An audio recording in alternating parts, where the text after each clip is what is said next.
Hello, in this particular video, I'm going to tell you about the section 3 of the business plan.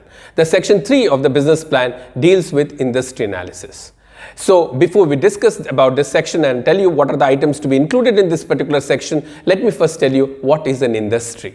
As you know, industry is a group of companies engaged in similar type of activities. For instance, all the hotels, restaurants, cafes, all will come under, say, hospitality industry, or say the schools, colleges, universities, all of them will come under the education industry, or say hospitals, pharmaceutical companies, pharmaceutical stores, everything will come under, say, healthcare industry. So industry is a group of companies engaged in similar kind of activities. So how do we do industry analysis? Industry analysis means you have to see whether the industry that you are going to enter is attractive enough and what are the characteristics of this particular industry.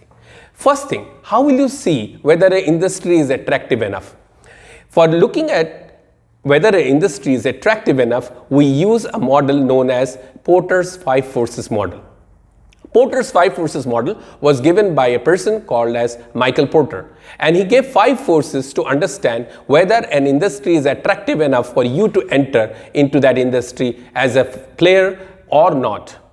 So what are those 5 forces? The first force is the bargaining power of the customers. How much bargaining power do the customers have? In other words, if there are many players who are offering similar kind of products and services, then the bargaining power of customers is very high. Whereas if there are limited number of players who are offering exclusive products and services, then the bargaining power of customers is low. The second force is bargaining power of the suppliers. The raw materials, the various machinery equipments that you buy from come from various suppliers. Now, if there are very few suppliers of the kind of raw materials or machinery equipments that you need, then their bargaining power is very high. Whereas if there are high number of suppliers, then their bargaining power is low. The third one is threat of substitutes, right? Are there substitute products of the kind of product that you're offering? For instance, say substitute of tea is coffee or other beverages. So if there are more number of substitute products, then the threat of substitutes is very high. If they cannot buy your product, they will buy a substitute product. However, if your product doesn't have a lot of substitutes, then the threat of substitutes is low.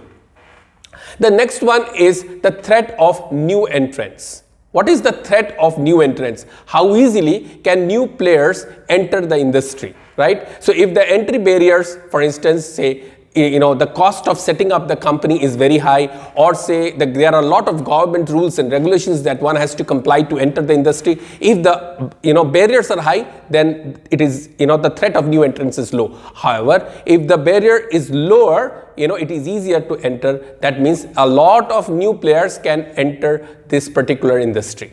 And finally, it is the intensity of the rivalry. What is the intensity of the competition that particular industry has? For instance, say tea, the intensity of competition is extremely high. Or say, for instance, say education services, the intensity of competition is extremely high. So IT services, intensity of competition is extremely high. So what is the intensity of the competition?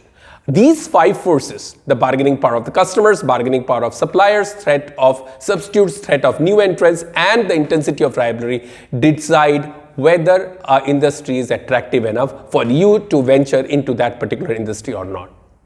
This is the major part of this particular section. After you have done that, you look at the various characteristics of industry. For instance, industry size, how many players are there when we say players means how many companies are there in that particular industry. What are their what is the nature of their operations, and what is the growth rate, what are the sales projections, what is the competitive strength of your competitors. And you also need to see what are the key success factors in that industry? What is that a firm needs to do to be successful in that particular industry? For instance, say hospitality, the customer service is extremely important. When we say any products company, the quality and durability of that product is a very key factor. So what is the key factor that one needs to be successful in that industry?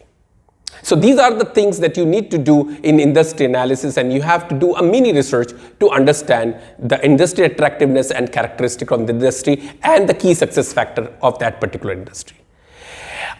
Time for a trivia.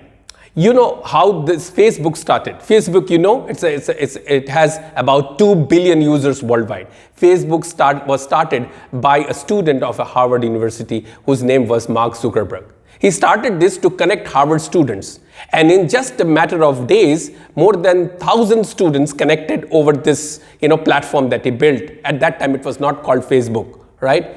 And it grew so much that all the different Ivy League college students, schools in that area, everybody joined the network, and finally it got an investor who invested heavily, and Facebook was born. Mark Zuckerberg left Harvard and started a company called as Facebook.